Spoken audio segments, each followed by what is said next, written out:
Olá, bom dia. O N1 está no ar. É junho, mês queridinho da nossa região Nordeste.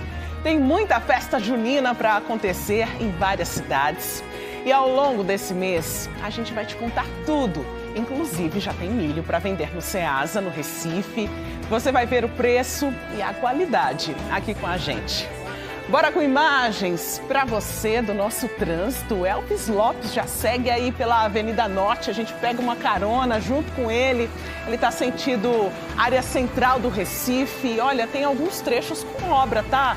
Elvis está passando, inclusive agora, por um desses trechos, já para trazer o alerta para o motorista que está passando aí na região, depois do cruzamento com a Avenida João de Barros. Agora ele está passando aí pela encruzilhada, mostrando essa movimentação do trânsito, motorista que precisa fazer um desvio e redobrar a atenção. Bora agora para Paulista.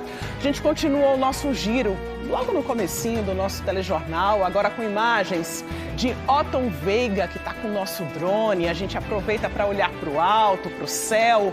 Olha, o tempo fica parcialmente nublado, pode chover rápido na região metropolitana de acordo com a APAC. A gente observa esse céu azul com poucas nuvens.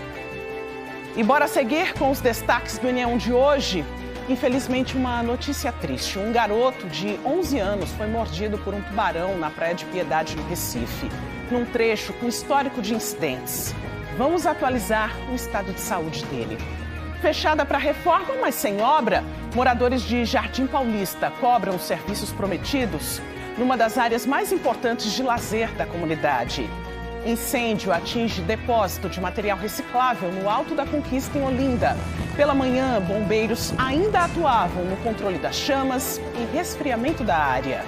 Começa hoje, às 5 da tarde, o Festival de Audiovisual CinePE 2026. E tem muito mais para você até 1 da tarde. Agora são 11 horas e 48 minutos. O Globocop sobrevoa agora a Praia de Piedade, em Jaboatão dos Guararapes. Um menino de 11 anos foi mordido ontem nessa localidade, foi por volta da 1 da tarde. A gente vê pelas imagens a movimentação hoje, uma movimentação tranquila, segunda-feira, mas com esse alerta para o risco no mar, mais uma vez. Esse trecho que já é muito conhecido dos banhistas e conhecido também por causa do histórico de incidentes aí nessa área. E a gente vê essas imagens aéreas para conversar sobre este assunto ao longo dessa edição. Muita gente estava na praia, inclusive no momento do incidente. Banhistas tiraram o garoto do mar, o corpo de bombeiros foi chamado. Essas imagens foram gravadas por pessoas que estavam no local e moradores dos prédios que ouviram os gritos. Imagina o desespero. Muita gente se juntou aí ao redor para aguardar a chegada do SAMU e dos bombeiros. Nós recebemos essas imagens pelos nossos canais de comunicação, pelo nosso canal Globo, também pelo WhatsApp da TV Globo, 32148500. Você participe, a gente vê a aglomeração ali de pessoas preocupadas. Agora a movimentação do SAMU ainda no fim de semana. Natália Dielu esteve ontem na Praia de Piedade, exatamente no local onde tudo aconteceu. Ela está de volta e traz informações atualizadas para a gente. Oi, Natália, bom dia.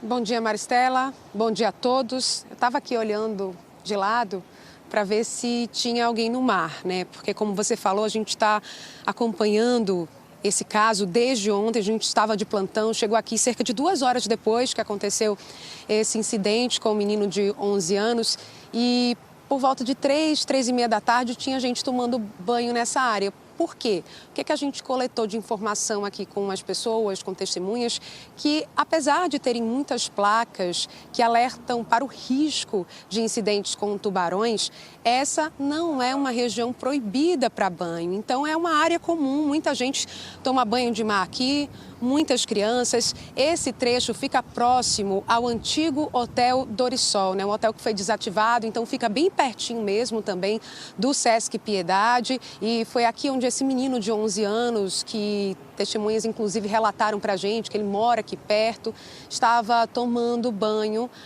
na companhia dos tios, né? A gente conversou com algumas pessoas e elas disseram que ele estava com o tio e a tia, inclusive eles dois ajudaram a retirar o menino do mar, junto com a ajuda de outros banhistas, né? E a população então acionou os guarda-vidas, o Corpo de Bombeiros, que socorreu o menino. Ele recebeu um atendimento pré-hospitalar e depois ele foi levado para o Hospital da Aeronáutica, que é o hospital mais próximo daqui. Então ele recebeu esse primeiro atendimento e seguiu para o Hospital da Restauração, que é referência, né, nesse tipo de caso. A gente, com esse caso aqui, só na Praia de Piedade são 24 incidentes com tubarões. Então, esse número se iguala ao da Praia de Boa Viagem, com 24 também, mas Jaboatão dos Guararapes continua sendo o município com mais incidentes registrados. No total, 28 incidentes. Desde que o Comitê Estadual de Monitoramento de Incidentes com Tubarões começou a registrar esses casos em 1992. Então, a gente acompanhou e a gente vai trazer agora para vocês, numa reportagem, os detalhes do que aconteceu ontem. Vamos acompanhar. O incidente com tubarão aconteceu nessa área da Praia de Piedade, que não é proibida para banho, mas tem várias placas alertando sobre o risco. Nenhum incidente tinha acontecido nesse local, mas Jaboatão dos Guararapes, na região metropolitana do Recife, é o município com mais casos registrados em Pernambuco, 28 no total. Imagens feitas do alto de um prédio na Praia de Piedade mostram o momento em que o menino de 11 anos recebia os primeiros atendimentos na areia.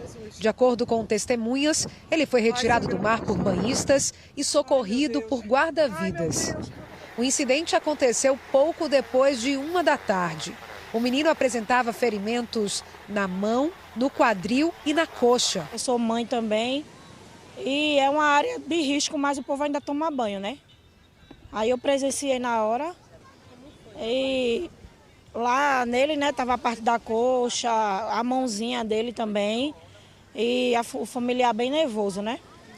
Aí na hora eu cheguei, fiquei bem nervosa e justamente poucos minutos eu tinha mandado minha filha, meu genro, sair da água, os meus filhos também pequenos que estavam um pouco numa distância da cintura, aí eu venho, saio da água.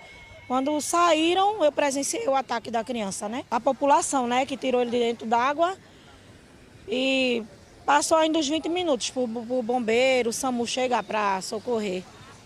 Ele estava consciente? Tava não.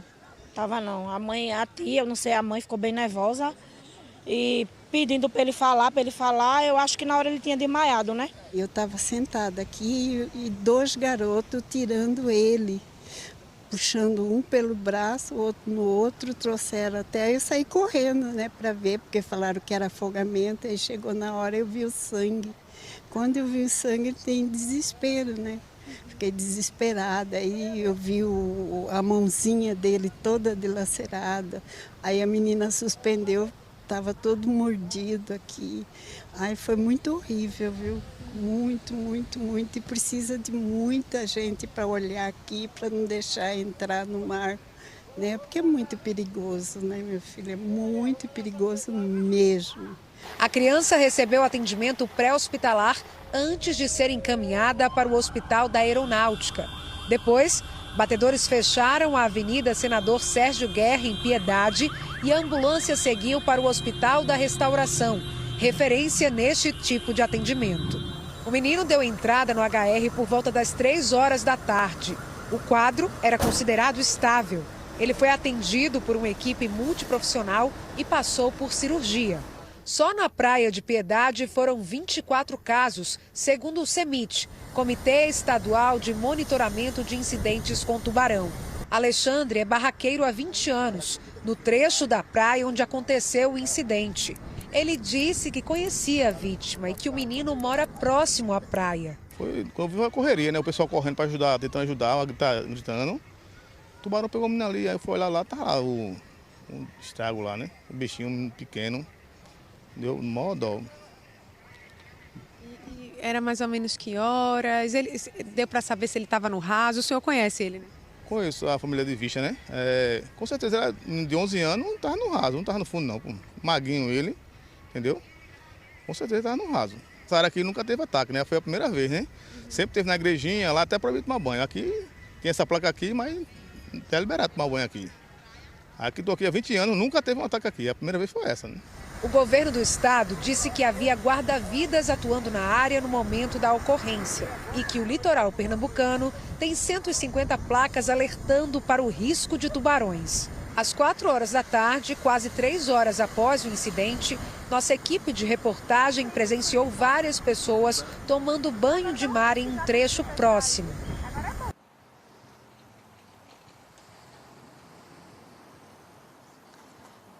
De fato, nenhum caso havia sido registrado nesse trecho da praia, mas eu reforço que é um trecho com bastante sinalização sobre o risco de incidente com tubarões. Eu estou falando até pertinho de uma placa, mas a gente conta pelo menos umas 4 ou 5 num raio curto até. Então, existe realmente essa orientação de que o banho de mar aqui é perigoso, né? Existe o risco, fica a mais ou menos 1 quilômetro e meio da Igrejinha de Piedade, onde tem um ponto fixo de acordo com o Corpo de Bombeiros, onde tem guarda-vidas atuando. Lá existe a placa de proibição, aqui existe essa orientação sobre o risco. Apesar de o governo do estado ter dito que havia guarda-vidas no local, o que a gente conseguiu apurar com as pessoas é que no momento em que esse incidente aconteceu, não havia, mas o Corpo de Bombeiros chegou logo em seguida para fazer o socorro desse menino de 11 anos. A gente aproveita também para resgatar os casos mais recentes que aconteceram aqui na Praia de Piedade, né? Que foi no dia 5 de março de 2023, um adolescente de 14 anos perdeu uma das pernas ao ser mordido por um tubarão aqui na Praia de Piedade. E um dia depois, no dia 6 de março, o adolescente Kailane Timóteo Freitas, de 15 anos, perdeu o braço esquerdo após mergulhar na mesma praia onde ocorreu o caso do dia anterior. Mas este ano a gente tem pelo menos 3 registros, na verdade a gente tem 3 registros de incidentes com tubarão aqui em Pernambuco. Teve em Fernando de Noronha e o mais recente na praia de Del Chifre, um adolescente que morreu depois de ser mordido por um tubarão, né? Então a gente vê que essa Praia de Piedade traz de fato esse risco. A espécie foi identificada, o tubarão cabeça chata. A gente conversou logo cedo no Bom Dia Pernambuco com a secretária executiva do CEMIT, né, que é o Comitê Estadual de Monitoramento de Incidentes com Tubarões, e ela falou que essa espécie foi identificada, um tubarão cabeça chata de cerca de 2,5 metros.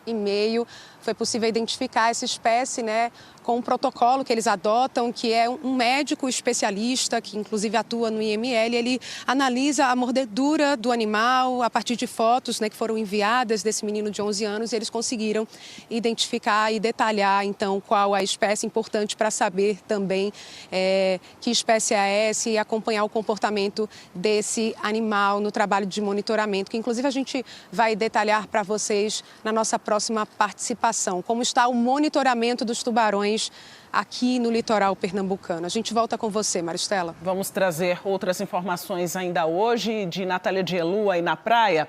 A gente segue agora para o Hospital da Restauração, na área central do Recife. É Mário Carvalho que está por lá. Ele tem os detalhes do estado de saúde do menino. Oi, Mário, boa tarde. Oi, Maristela, boa tarde para você, boa tarde a todos. Eu estou aqui com o diretor-geral do Hospital da Restauração, Dr. Petros Andrade Lima, que vai explicar para a gente a situação do garoto nesse momento. Doutor, qual é o estado de saúde dele agora? Boa tarde. Boa tarde. O jovem está na UTI pediátrica, ele está sedado, entubado. É um paciente ainda grave, porém está estável. O senhor deu uma entrevista coletiva agora há pouco falando sobre a amputação da perna dele, né? Foi necessária essa amputação? Por quê? Houve uma perda grande na musculatura da coxa e da nádega, além de lesão dos vasos, das veias, que impedia a manter o membro. Quando acontece esse tipo de situação, é irreversível, não há o que se fazer, né? Há de se priorizar a vida, a questão da perna. Perfeitamente. A nossa prioridade é sempre a vida e depois é que a gente pensa no membro. Era uma criança extremamente grave, com hemorragia muito grande e que a lesão da perna não permitia salvar o membro. Já explicou um pouquinho do que eu ia perguntar. Qual era o estado de saúde quando ele chegou aqui? A gente sabe que ele passou, primeiro foi socorrido para o Hospital da Aeronáutica, né? E depois foi trazido para cá. Em que situação ele chegou aqui? Ele já chegou entubado, tá certo? Ele fez sangue lá no Hospital da Aeronáutica, então o primeiro atendimento dele foi muito importante. Ele recebeu o atendimento adequado no Hospital da Aeronáutica, onde foi tomou o primeiro concentrado de hemácia, que permitiu chegar vivo aqui no Hospital da Restauração. O senhor consegue trazer detalhes sobre essa questão das lesões? Era uma lesão na perna, o senhor falou de uma nádega, né? Era a mesma lesão, na verdade, era uma lesão que se estendia da coxa para a nádega e tinha também uma lesão na mão, ambos à esquerda. Ele fez que tipo de procedimento na mão? A mão apresentava uma fratura dos ossos da mão, fez o tratamento dessas fraturas, né? Então, além da desarticulação do membro inferior, ele fez o tratamento das fraturas na mão. No mesmo momento do incidente, ele foi socorrido pelos banhistas que estavam lá na área. Logo na sequência, chegou o SAMU e ele foi levado para o Hospital da Aeronáutica, ali no comecinho de Piedade, né? Eu estava passando por lá por coincidência e vi a mega operação que foi feita, inclusive para fechar o trânsito, para trazer ele para cá. Tudo isso foi fundamental para que ele conseguisse sobreviver? Não tenha dúvida. A gente sabe que tempo, quanto mais rápido, maior a chance de sobrevivência. Então, todas as decisões que foram tomadas no primeiro atendimento foi assertiva. Quer dizer, pararam o sangramento, iniciaram a transfusão e conseguiram trazer a criança no menor tempo possível aqui para o Hospital da Restauração, onde ele teve o tratamento definitivo. O senhor citou a transfusão, a gente acompanhou que foi feita uma campanha, né, para arrecadar sangue, né, de doação de sangue para ele. É um sangue raro, né? E foi, inclusive, teve uma certa dificuldade em conseguir esse sangue, né? Perfeitamente. Ele é um jovem A negativo, que é um sangue pouco comum nos nossos hemocentros. Por esse motivo, a gente teve a dificuldade.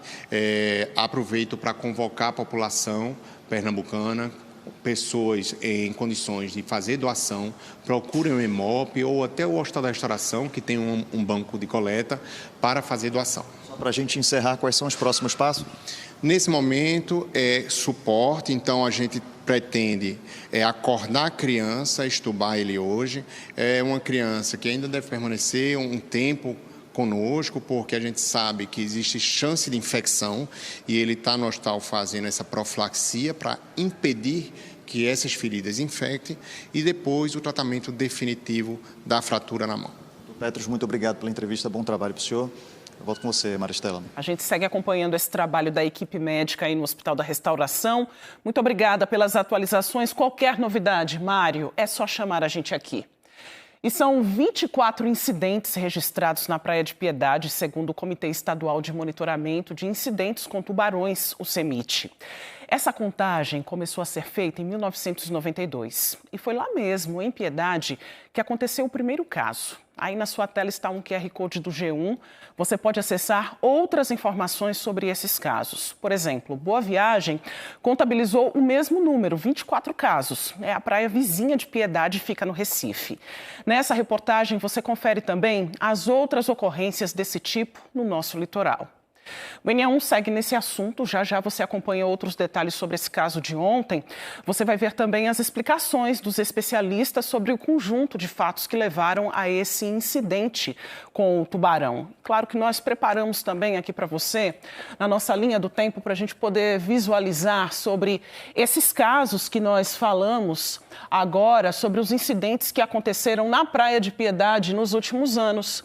Eu citei aí, né, esse de 1992, vou ficar aqui desse lado para você poder visualizar melhor, que foi no dia 28 de junho, e aqui nós já temos os casos mais recentes, tá? Ali na Igreja de Piedade, onde infelizmente foi registrada uma morte em 2021, depois em 2021, em julho também na Igreja de Piedade, neste trecho, aqui 2023, em março em 2023, outro caso, E aqui nós temos já 31 de maio de 2026.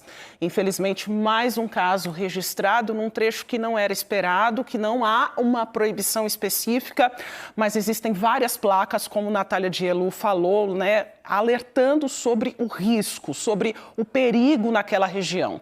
Daqui a pouco a gente vai trazer outras informações para você. Por enquanto, a gente vai circular pelo trânsito, para você que está circulando pelas principais ruas e avenidas da região metropolitana. A Pan-Nordestina já está aqui na nossa tela, em Olinda.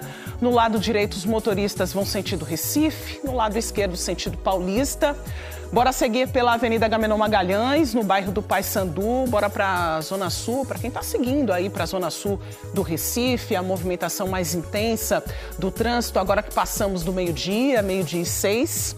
Agora a Avenida Abdias de Carvalho, nos Torrões, para a gente ver a movimentação de quem pretende sair aí do Recife, sentido BR-232, e quem também chegou ao Recife, vem sentido Derby, sentido Ilha do Leite. Agora seguimos pela Avenida João de Barros, no bairro do Espinheiro. A gente observa o trânsito aí ao vivo, bem pertinho tem escolas particulares nessa região. É hora de largar aí do turno da manhã, do trabalho.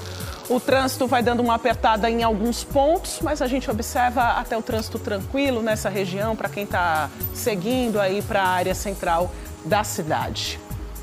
Bora para Paulista, é Otton Veiga, que está com o nosso drone sobrevoando a Avenida Doutor Cláudio Gueiros Leite, no Janga, em Paulista, é a principal do bairro, liga aí o Janga a Pau Amarelo. Os motoristas devem ter atenção ao seguir por aí, porque uma cratera foi aberta na semana passada para o conserto aí de um problema na tubulação de gás.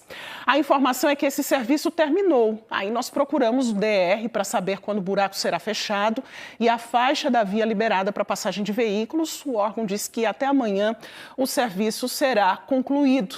E a gente vê, né, por enquanto, o transtorno para esse motorista que está circulando pela região, que tem que ter bastante atenção. A gente vê alguns cones, o caminhão ali estacionado, não há uma sinalização em outros pontos para indicar essa cratera aberta. Então, quem vem lá de trás precisa já reduzir aí a velocidade, ter atenção. Você vai ter que desviar dessa faixa, né, por onde esse enorme buraco está aberto até que tudo seja resolvido. A gente está registrando ao vivo aí para você.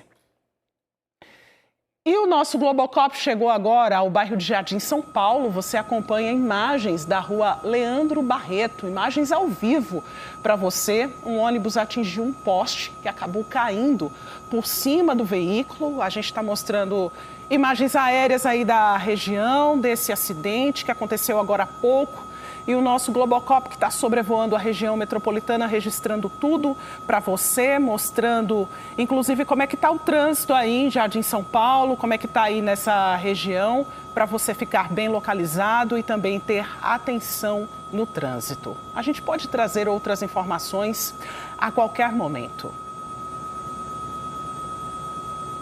E quem tem dívidas de até R$15 mil com instituições financeiras, seja de cartão de crédito, cheque especial ou crédito pessoal, tem a oportunidade de negociar esses débitos em atraso com condições facilitadas de pagamento. Os descontos nos juros podem chegar até 90% dentro do programa Desenrola Brasil do governo federal.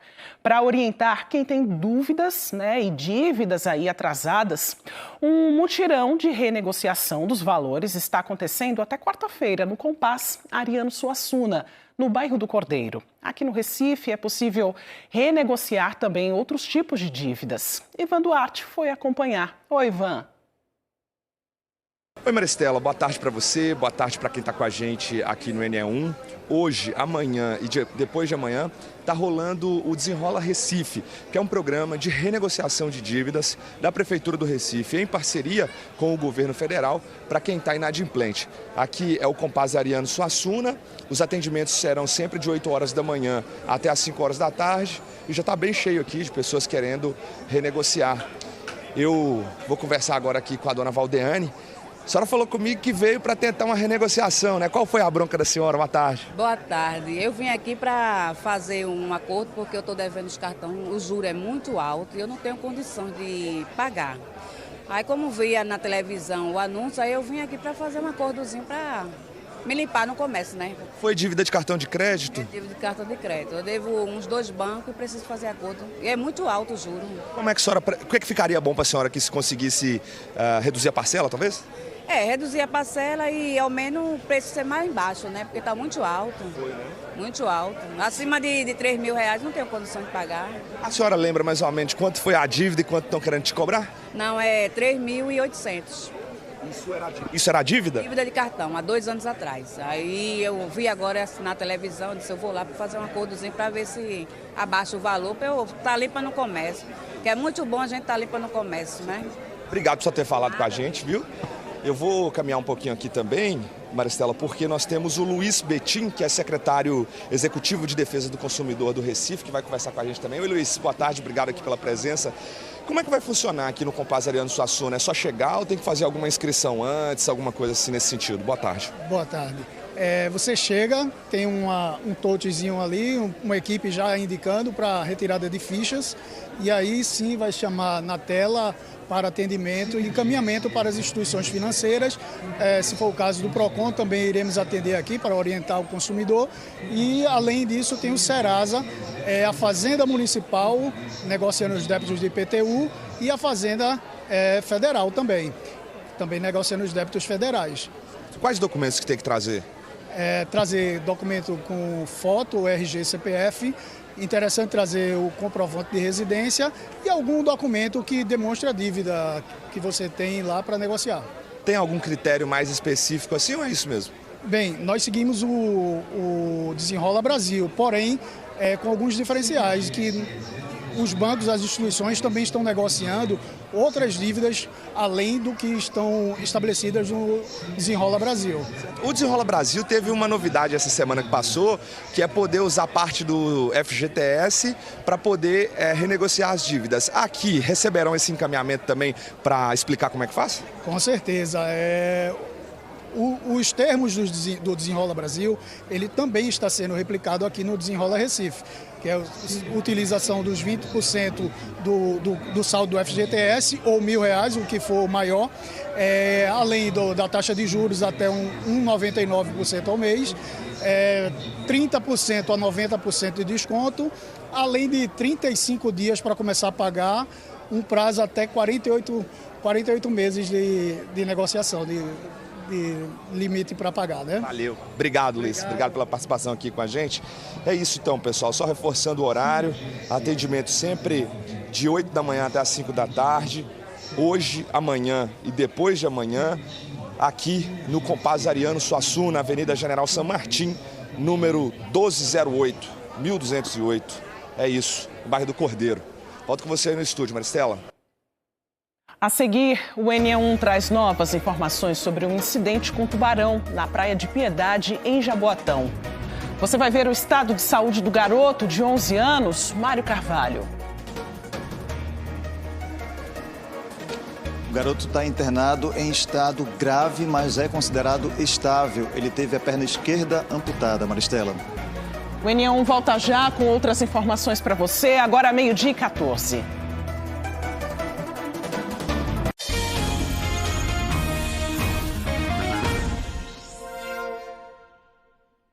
Chegou a época de aproveitar as delícias dessa época, né? Pamonha, canjica, bolo, milho cozido, assado. E para dar conta de tanta fartura, o Ceasa já começou a receber milho de várias partes do estado. A gente mostrou semana passada aqui no NE1 que, apesar da chuva forte de abril e maio, os agricultores estavam bem otimistas com a safra deste ano. Gustavo Ferreira esteve no Ceasa hoje cedo e mostra pra gente como está o preço do milho por lá. Gente, olha só, o plantão do milho aqui no Ceasa só começa na segunda-feira que vem, dia 8, e aí, ó, é venda 24 horas de milho, principalmente o milho que vem do Agreste, 90%, né, das espigas que chegam aqui são pernambucanas, mas o mês já começou com muito milho para dar e vender. Ô Pedro, me diga aqui, quanto é que você está fazendo a sua mão de milho aqui? R$50. Precinho camarada. Precinho camarada, R$50 e é graúdo e é bom. Olha aí, milho de qualidade. Barra de Guabiraba. Barra de Guabiraba. Você espera muito esse período, né, para começar a vender? Porque agora o povo vai voltar. O milho abaixou mais, o povo vai voltar agora. Maravilha. Boas vendas aí, viu, seu Pedro? Olha, tem muita gente comprando. Deixa eu perguntar para onde é que vai esse milho aqui. Muito bom dia. Vasco da Gama. Vai pro Vasco da Gama. Vai para restaurante, a padaria ou para sua casa mesmo? Não, para vender mesmo, na rua. Vai revender? Vou revender. E revende por preço bom isso aqui? A R$5 cada espiga. Tá bom, tá bom. Leva sal, leva manteiga. Que maravilha. Mas quem vende também gosta de comer? Eu gosto, que sou eu. Maravilha. Tem que consumir, né? Boas vendas aí, bom São João. Olha só, esse ano a mão do milho, ela até maio ficou um pouco mais cara do que em 2025, porque veio menos milho para cá, para o Ceasa, né? Esse milho que vem geralmente do Agreste, aqui de Pernambuco, quase todo o milho que chega vem daqui. Mas a expectativa agora dos comerciantes é muito boa. Inclusive, esse preço aí de R$50 a média está muito melhor do que a média que foi registrada até o mês de maio desse ano, tá?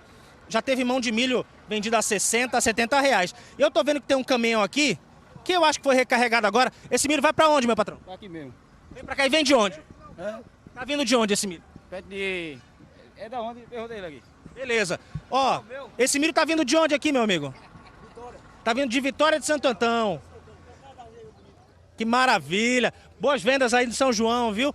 Toda hora é assim, tá chegando caminhão, tá chegando gente pra comprar e pra vender. Me diga aqui quanto é que tá. Tem pouquinho ainda, mas daqui a pouco vai encher. Ah, 70 conto a mão. Tá 70 conto a mão. Agora, se o cliente de repente quiser um descontinho, dá uma conversinha, rola, né? 65, dá pra desenrolar. Pronto, já consegue um descontinho bom. Boas vendas aí pra você, viu? Opa, vende pau d'alho, né, seu milho. Olha só, prazer, meu amigo.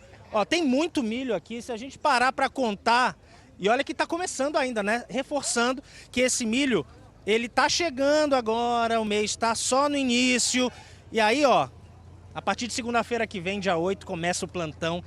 E é milho para dar e vender, minha gente, que vai para todos os cantos do estado, vai parar nas mesas de todo mundo. Esse milho aqui, meus amigos, vai para onde esse aqui?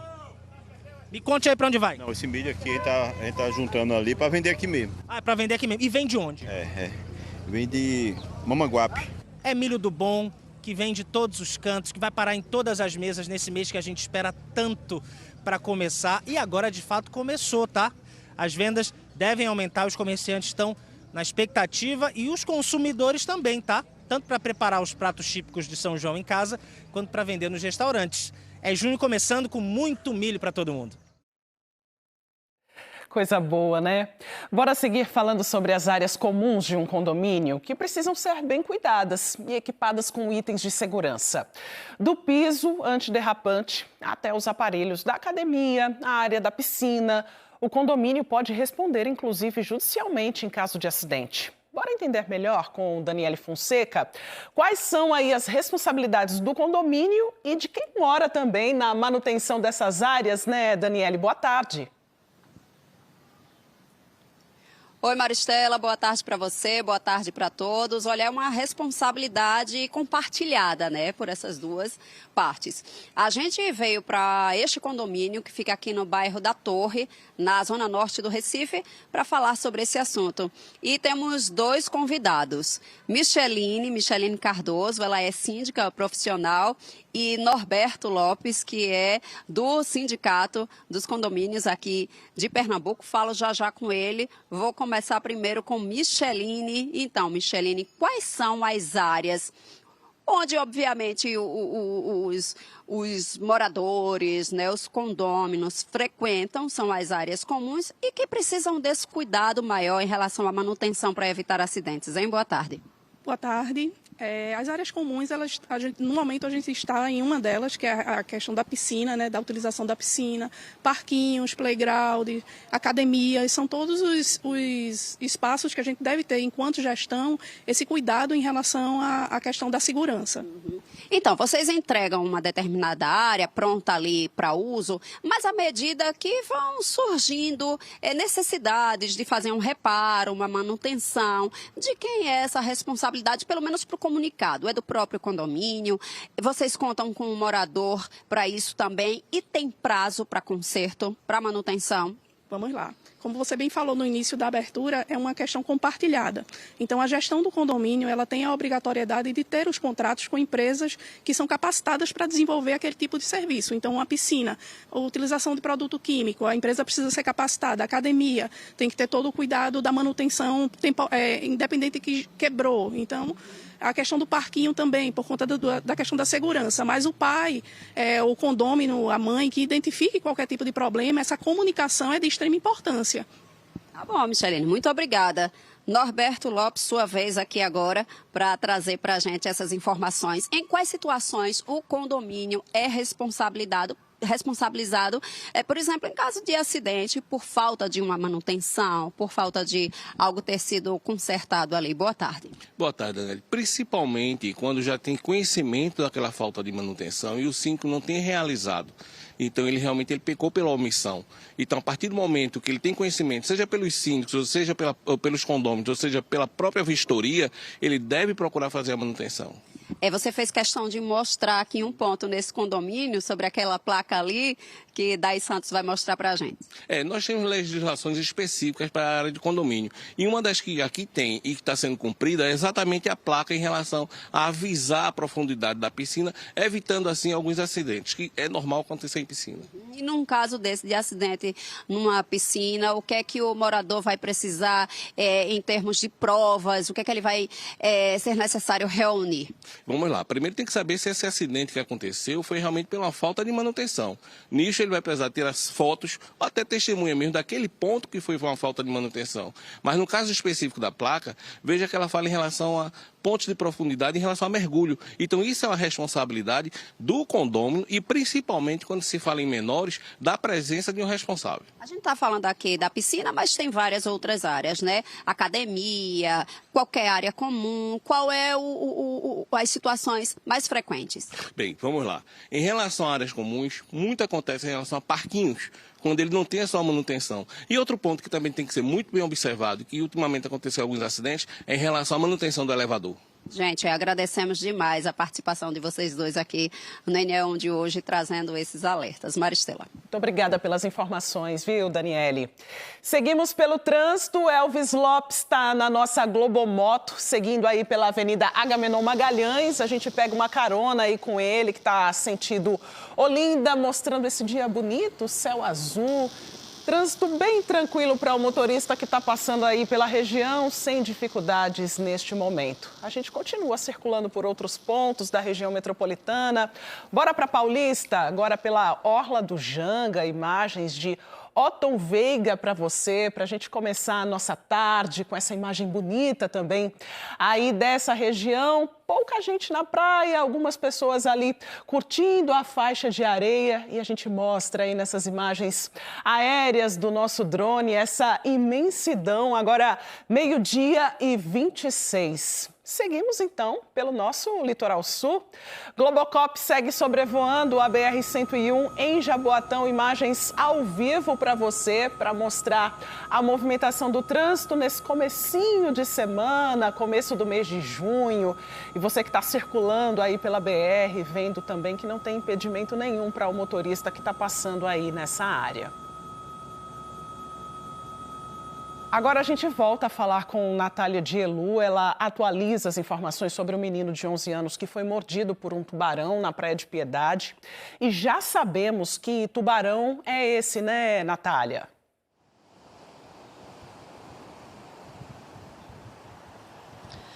Maristela, é o tubarão cabeça chata. Essa espécie foi identificada. O CEMIT trouxe essa informação hoje aqui no Bom Dia Pernambuco.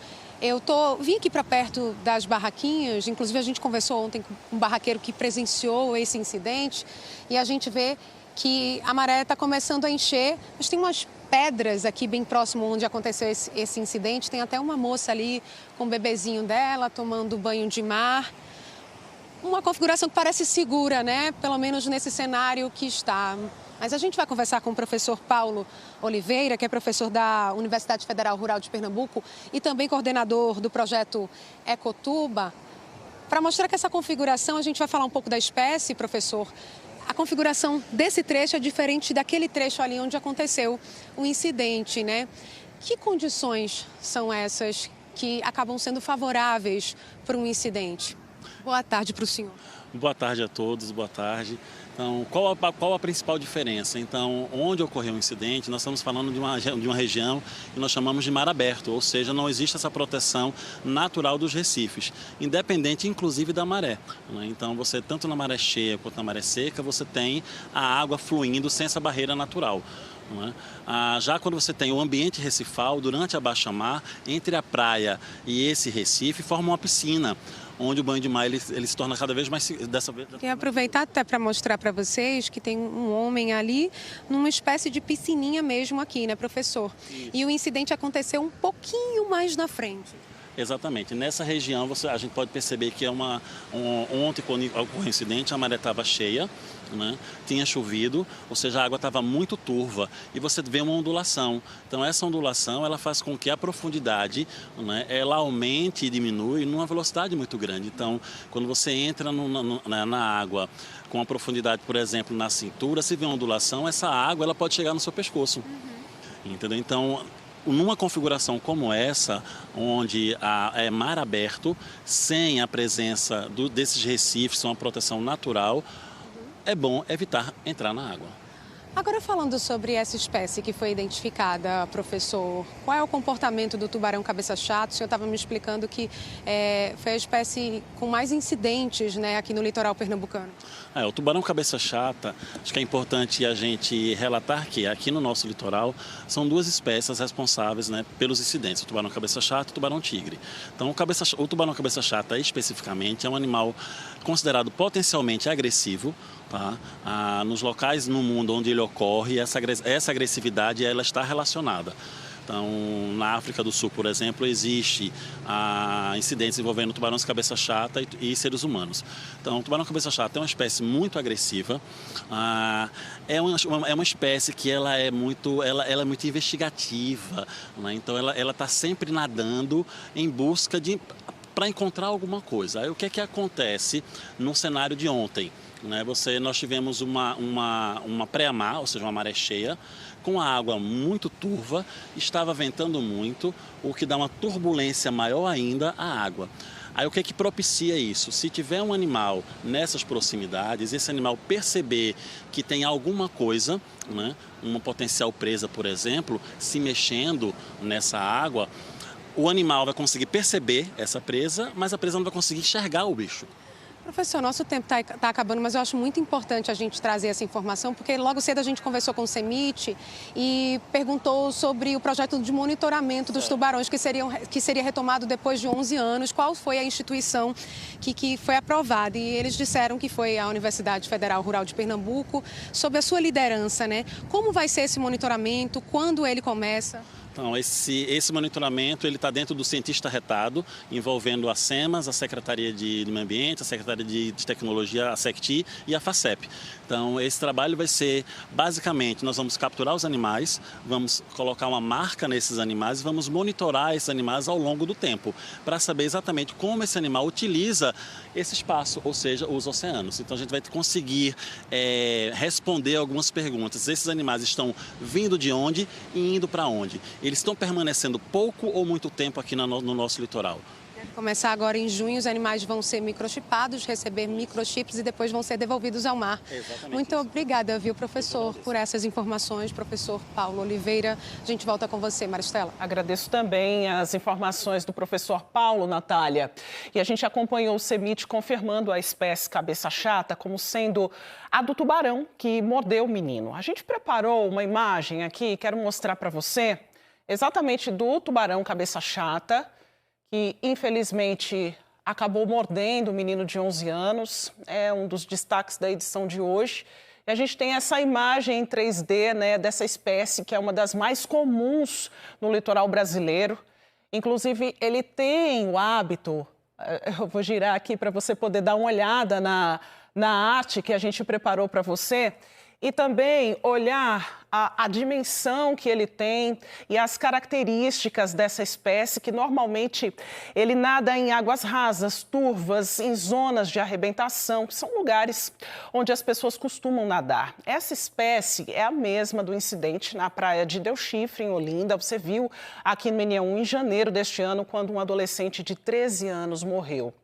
O G1 também está na cobertura do incidente com o tubarão. E lá você encontra outros detalhes sobre as condições climáticas que favorecem esse aparecimento do animal. O QR Code está na tela, você acessa apontando a câmera do seu celular. Na reportagem, você vai ver que a espécie cabeça-chata é um tubarão que tem o hábito de nadar também em águas rasas em busca de comida. Até mesmo a água na altura do joelho oferece risco aí de incidente. E ontem, logo depois do incidente com o tubarão, ainda tinha gente dentro da água. A nossa equipe que esteve por lá, logo depois, conseguiu flagrar essas imagens. Olha só, as pessoas aí brincando na água, nadando, como se nada tivesse acontecido, como se não houvesse, de fato, um histórico de incidentes, inclusive um incidente muito recente, ainda no fim de semana. E aí, nessa outra imagem, a gente vê que moradores da orla gravaram imagens dos bombeiros falando para as pessoas saírem. Então, um trabalho aí dos bombeiros de reforçar aquilo que as placas já dizem, aquilo que o histórico já mostra para a gente, do risco de incidentes com tubarão nessa região e que, de fato, as pessoas não podem agir dessa maneira. A praia é muito bonita, mas você pode aproveitar lá na faixa de areia e isso não pode acontecer. Daqui a pouco piscou uma imagem, daqui a pouco a gente vai falar sobre um outro assunto também. Por enquanto, a gente segue nesse, tá? Mário Carvalho está no Hospital da Restauração, vai trazer outros detalhes agora sobre a situação do menino que está internado lá, depois de ser mordido por esse tubarão, né, Mário? Exatamente, Maristela. A gente vem desde ontem atualizando o estado de saúde em todos os nossos jornais. O estado de saúde do garoto é considerado grave, mas estável. Ainda há pouco eu conversei com o Dr. Petros Andrade Lima, diretor-geral do Hospital da Restauração, e ele disse que o pior momento já passou, que foi justamente na chegada, onde o garoto apresentava um choque hemorrágico. Era um choque hemorrágico classe 4. O que isso quer dizer? De acordo com o médico, é quando a pessoa perde cerca de 75% do volume de sangue. O garoto foi socorrido na Praia de Piedade, levado para o Hospital da Aeronáutica e depois trazido aqui para o HR. Foi necessária a amputação cirúrgica da perna esquerda dele.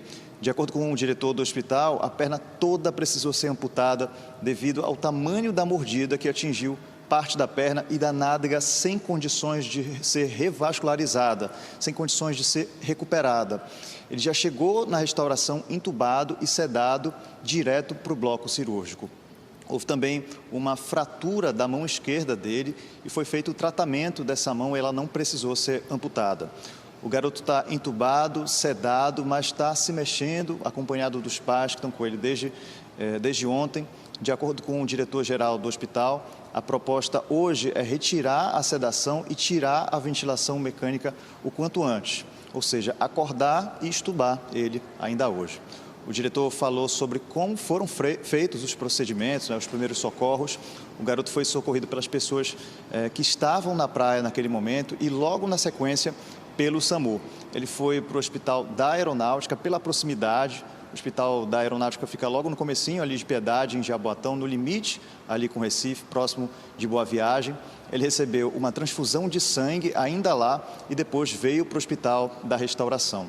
O médico disse também que o fato dele ter recebido os primeiros socorros logo cedo foi fundamental para que ele pudesse sobreviver, apesar da gravidade. Foi feita uma campanha também ontem de sangue para o garoto, porque o tipo de sangue dele é o tipo mais raro, tipo A negativo. Foi bem difícil ele conseguir esse sangue por causa disso, né, e por causa do baixo estoque.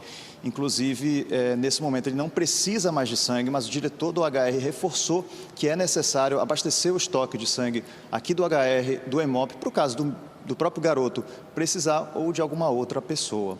Ainda não há previsão de alta, porque é muito cedo para prever tudo isso. Essas são as informações mais atualizadas até o momento, Maristela. Obrigada, Mário, pelas informações. E um incêndio de grandes proporções atingiu um depósito de material reciclável no bairro do Alto da Conquista, em Olinda, ontem à noite. Ainda hoje, durante toda a manhã, o Corpo de Bombeiros atuou no controle das chamas e está trabalhando no rescaldo, que é o resfriamento do local para evitar novos focos de incêndio. Felizmente, não houve vítimas. Não é possível dizer ainda o que teria provocado as chamas. O tipo do material, com bastante plástico, foi o que dificultou o controle do calor no local. Nós tivemos aqui um incêndio de grandes proporções, tá? Uma área muito extensa, com material inflamável, bastante inflamável, material plástico, que deixa muito resíduo e queima por profundidade. A nossa dificuldade de trabalhar aqui é porque a água batia no elemento que já estava extinto, endurecido e não alcançava realmente o foco. Então a gente demorou muito para poder revirar, ainda está fazendo esse trabalho de rescaldo. Nós utilizamos 7 viaturas, dentre elas com 24 militares.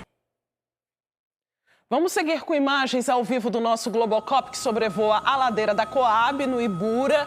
Nessa movimentação ao vivo, aí o nosso Globocop registrando esse acidente que aconteceu por aí, um caminhão, né, que tombou aí no canteiro central. O guincho já está aí tentando dar esse apoio às pessoas ali em volta para tirar esse veículo da pista. Os motoristas, nesse sentido, eles vão aí para a Avenida Dois Rios. A gente está mostrando ao vivo a circulação aí dos carros, os carros que estão subindo aí sentido Dois Carneiros, e do outro lado os motoristas que estão parados aí no semáforo para seguir aí para Dois Rios. Agora o nosso Globocop ampliando aí a imagem, né? Há pouco tempo a gente mostrou essa região inclusive em obras, a circulação voltou ao normal, mas tem esse registro aí de acidente. Mesmo com o acidente, os motoristas ainda assim estão conseguindo fazer o seu trajeto. A queixa que a gente traz agora é dos moradores de Jardim Paulista, um dos bairros mais populosos da cidade de Paulista. Eles reclamam que perderam o direito de usufruir da mais importante área de lazer da comunidade. Uma praça que foi fechada para reforma há quase 6 meses, mas não há nenhum sinal de obras em andamento. No meio de um dos bairros mais movimentados de Paulista, uma praça inteira desapareceu da rotina dos moradores. Há quase 6 meses, a Praça Aníbal Fernandes, em Jardim Paulista, está cercada, escondida atrás de tapumes. E o que deveria ser um espaço de lazer virou motivo de revolta. Meus filhos que têm netos, que eu tenho netos, quer trazer para brincar, não pode, né? Eu mesmo já perdi a conta. As crianças querem se divertir, né? E não pode. Dona Albertina é moradora do bairro há mais de 40 anos e sempre passa em frente à praça para ir ao trabalho. Esse espaço era usado por toda a família e pelos vizinhos dela. Todo mundo usufruía bem da praça. A gente via senhores de idade ali, todo mundo usufruindo, e agora a praça está fechada. E não tem nenhuma devolutiva, né? No site da Prefeitura de Paulista, a gestão municipal disse em dezembro do ano passado que a Praça Aníbal Fernandes passaria por uma reestruturação completa, com melhoria na pista de skate, nos banheiros e revitalização da academia da cidade. Mas, na prática, os moradores dizem que nada disso aconteceu nem está acontecendo. A praça só foi cercada, as pessoas impedidas de usar o espaço e não tem nem sinal de obra por aqui. Sobrevoamos a praça com um drone para constatar o que a população já reclamava. O que vemos nas imagens é um cenário de abandono. O mato está alto, não há máquinas nem materiais de construção. Do lado de fora, conseguimos ver telhas danificadas. Dona Osana tem essa barraca em frente à praça há 17 anos. O movimento ficou prejudicado depois que a prefeitura resolveu cercar o espaço. Ela diz que não vê movimento de trabalhadores nem nada de diferente no local. Aí ficou isso aí, fechado, nem ninguém resolve nada, nem faz nada. E tá aí, cheio de mato, tudo cercado aí. E até pra gente aqui também ficou ruim. Porque a gente que negocia aqui, os através para vir comprar um cafezinho, a gente vir comprar uma coisa. E não tem como, é porque estão arrodeando de pista fora, atravessando aí para vir para cá. E a população tudo falando, reclamando e nada foi feito. Seu Lauro caminhava sempre na Praça Aníbal Fernandes. Ele não consegue entender por que a praça foi fechada e a obra até agora, quase 6 meses depois do anúncio da prefeitura, não começou. Jardim Paulista é a praça, entendeu? O que tem de bonito aqui da praça, a Jardim Paulista é a praça. Todo mundo, as crianças brincam, o pessoal faz academia, joga bola, 2 campos de areia, uma quadra de society, sei lá. Então, fechou. Não sei por que fechou uma praça dessa, que não fez nada até agora. Já tem 6 meses que fechou essa praça. E agora, como é que fica aí a situação? De acordo com a Prefeitura de Paulista, o isolamento do espaço integrou a etapa inicial da intervenção, realizada com o objetivo de garantir a segurança da população e possibilitar a preparação técnica da área para a execução da obra. Ainda segundo a Prefeitura, esta obra deve ser retomada ainda neste mês de junho. E a previsão é que o serviço fique pronto em 100 dias, a contar do início dos trabalhos. Nós recebemos pelo nosso canal Globo uma dúvida sobre psoríase, que é uma doença de pele. A telespectadora Márcia Costa perguntou o seguinte para a gente. A pergunta dela está aqui na nossa tela. Você participa pelo nosso canal Globo, QR Code não sai da nossa tela. E também pelo 3214-8500. A Márcia disse o seguinte: boa tarde, as alergias podem ser um gatilho para quem sofre de psoríase? Márcia, muito obrigada pela sua participação, tá? A gente vai tirar essa e outras dúvidas a respeito dessa doença com Daniele Fonseca, que agora está ao lado de uma médica dermatologista, que existem muitas dúvidas e mitos a respeito da psoríase. Com relação à pergunta da Márcia, existe essa relação da psoríase com alergias, Daniele? Vamos lá, Maristela, saber disso de doutora Carolina Coelho, que é a médica dermatologista que a gente convidou para tirar aí essa dúvida de Márcia e tantas outras de vários telespectadores, né? Então, doutora, Márcia perguntou para a gente a relação entre alergia e psoríase. Existe? Boa tarde. Boa tarde a todos. Não existe uma relação exata, tá? A pessoa pode ter psoríase e alergia. Ela pode existir, ter as duas doenças. O que acontece muito é que as duas doenças são muito parecidas. As placas vermelhas que descamam na pele são muito parecidas com a do paciente que tem psoríase. O paciente que tem alergia, na crise de alergia, a psoríase não necessariamente vai piorar. O que acontece é que quando o paciente de alergia se coça muito, o fato de coçar muito a pele e atritar faz a psoríase piorar. E a relação da psoríase com outras doenças? Sim, isso tem bastante, principalmente a questão de obesidade, diabetes, pressão alta, risco cardiovascular, que é doenças do coração aumentado, depressão, transtornos de ansiedade. Então, tem a questão metabólica e psicológica bem forte. O que causa, doutora? A gente não sabe ainda exatamente qual é a causa. A gente sabe que tem um fundo genético forte. A questão imunológica, porque é uma doença autoimune, então é o seu sistema imunológico que está descontrolado e faz essa pele renovar o tempo inteiro e descamar. E também tem a questão do ambiente, meio ambiente, que a gente chama é o quê? É alimentação, é estilo de vida, questão emocional. Então é um conjunto de fatores. Quais os tipos de alimentos não recomendados para quem tem psoríase? Evitar bebida alcoólica, né? Evitar os superprocessados, alimentos muito ricos em açúcares e alimentos que a gente já sabe que vai causar obesidade, que vai causar ganho de peso e que causa várias doenças. Então, isso ele precisa evitar. Doutora, muitas vezes quem tem psoríase, além de sofrer com a questão física, né, do incômodo, também sofre demais com o aspecto que fica a pele. E aí tem vergonha, acaba usando roupas mais fechadas para esconder a pele. Qual é o prejuízo disso? Primeiro, deixar claro que psoríase não é contagioso, que as pessoas podem se relacionar perfeitamente e ter contato físico com pessoas com psoríase, ter relações, beijar, tudo, vida normal, tá? E se cobrir demais é ruim por quê? Porque a exposição solar é boa para a psoríase, por causa da vitamina D e da melhora da questão do sistema imunológico. Então, até 30 minutos de exposição solar no solzinho da manhã, sem filtro solar, ok. Acima disso, se tiver queimadura solar pode piorar a psoríase. Então, banho de sol até 30 minutos na manhã. Então, passando desse período, qual é o recomendado? Protetor solar, usar roupas também mais que possam proteger aquela pele? Isso, o paciente que tem psoríase tem que usar filtro solar quando ele vai, principalmente a exposição no horário de pico de sol, para ele evitar queimadura. Porque se ele tem queimadura e tem uma lesão de pele pelo sol, ele pode ali piorar a psoríase.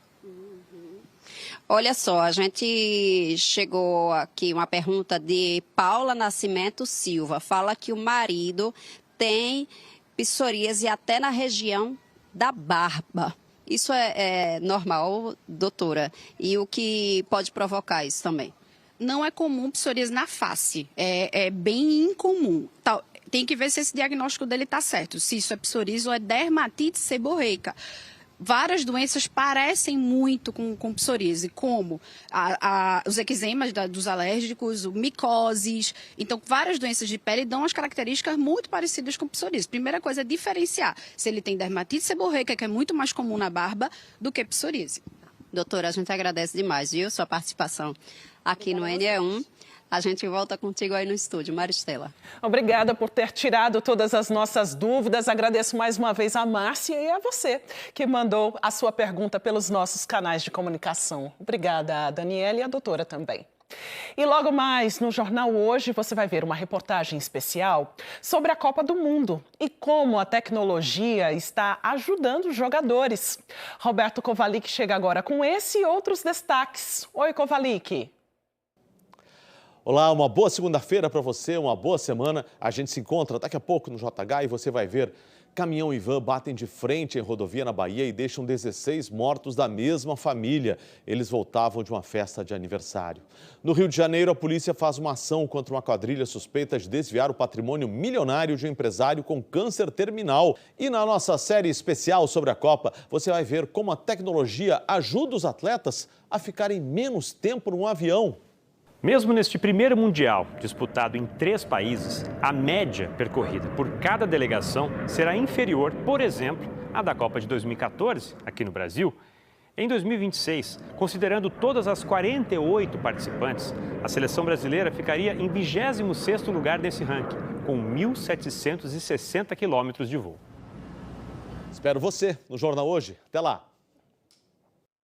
Junho tem Copa, mas tem festas juninas também. Está tudo pronto para mais uma edição do tão esperado Festival de Quadrilhas Juninas da TV Globo. O G1 Pernambuco está juntinho, mais uma vez, com transmissão ao vivo das disputas finais do concurso. A notícia completa com todas as informações sobre as etapas classificatórias, premiações e participantes. Você confere apontando a câmera do seu celular para este QR Code aqui na tela.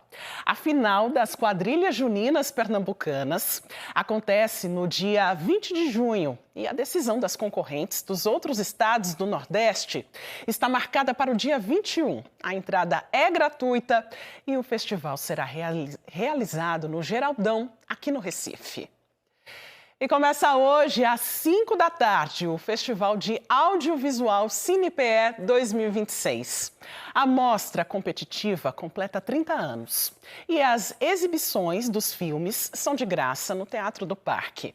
A abertura oficial do evento será com a exibição do filme Doutor Monstro, que tem a atriz Thaís Araújo como protagonista, abrindo a mostra competitiva de longas-metragens.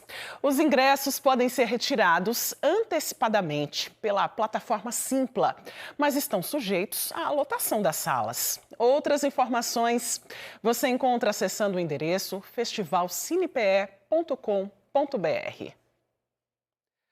A gente volta agora a falar sobre um incidente com um tubarão que mordeu um menino na Praia de Piedade durante o fim de semana.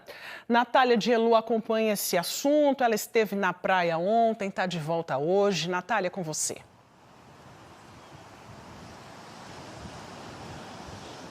A gente está aqui, Maristela, no trecho próximo onde aconteceu esse incidente, que é perto do antigo Hotel Dorisol, um hotel que está desativado, mas fica nesse trecho da Praia de Piedade. E a gente está aqui perto de uma das barracas. Hoje é segunda-feira, né? Um dia mais tranquilo, mas a gente vê que ainda tem algumas pessoas aqui na praia. Vou falar, inclusive, com esse rapaz aqui. É Val o seu nome? Meu nome é Valdir. Valdir, que trabalha vendendo caldinho. Como é que tá o movimento? Tem muita gente tomando banho de mar. Você que trabalha aqui faz tempo. Rapaz, assim, tomar banho de mar é mais ou menos assim, mais final de semana, que as pessoas trazem a criança, tá fora do colégio, já vem trazer tomar banho de mar. Mas assim, dia de segunda a sexta, é poucas pessoas que tomam banho de mar. Porque geralmente não tá nas férias, né? O pessoal tá no colégio, aí é poucas pessoas. Tá certo. Tá bom, muito obrigada, viu? Boas vendas para você. Deixa eu falar aqui com o meu amigo. Tudo bem, qual é o seu nome? Bruno. Bruno, você costuma vir aqui na praia? Não sempre, direto não. Toma banho de mar aqui quando vem? Não, raramente não. Por quê? É mais cuidado mesmo. Obrigado. Muito obrigada, viu? A gente conversou com algumas pessoas, né? É uma área que tem várias placas que alertam sobre o risco de incidentes com tubarões. Não é proibido, mas é perigoso. A gente vê que agora a maré está subindo um pouco. A gente está acompanhando, né, esse caso desde de ontem. Foi o primeiro incidente aqui nesse trecho da praia, mas num trecho próximo. Aqui fica mais ou menos 1,5 km da Igrejinha de Piedade. Um lugar muito conhecido, né, infelizmente, por incidentes com tubarões. Esse caso, lá o banho de mar é proibido, né? Aqui não é proibido, mas existe essa orientação expressa das pessoas terem muito cuidado, muita cautela. Mas a gente viu com testemunhas, pessoas com quem a gente conversou, que é muito comum o banho de mar aqui, principalmente por crianças, né? Então, nesse momento em que a gente faz essa cobertura dessa situação do menino de 11 anos, a gente traz esse alerta para essa região. A gente preparou uma reportagem hoje, conversamos com algumas pessoas, com o CEMIT, vocês vão acompanhar agora. Quem mora ou frequenta esse trecho da Praia de Piedade ainda está com uma sensação de angústia e tristeza pelo que aconteceu ontem. Nas primeiras horas do dia, o mar estava vazio, sem banhistas. Moradores contam que, apesar das muitas placas de sinalização indicando o risco, essa é uma área de grande movimento, onde o banho de mar é comum. De acordo com o Comitê Estadual de Monitoramento de Incidentes com Tubarões, a espécie identificada foi cabeça chata e seria um animal de 2,5 metros aproximadamente.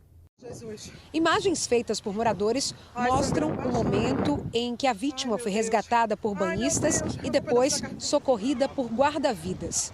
Testemunhas contam que o mar não estava agitado. A maré estava enchendo. O pico da maré alta estava em torno de 4 da tarde.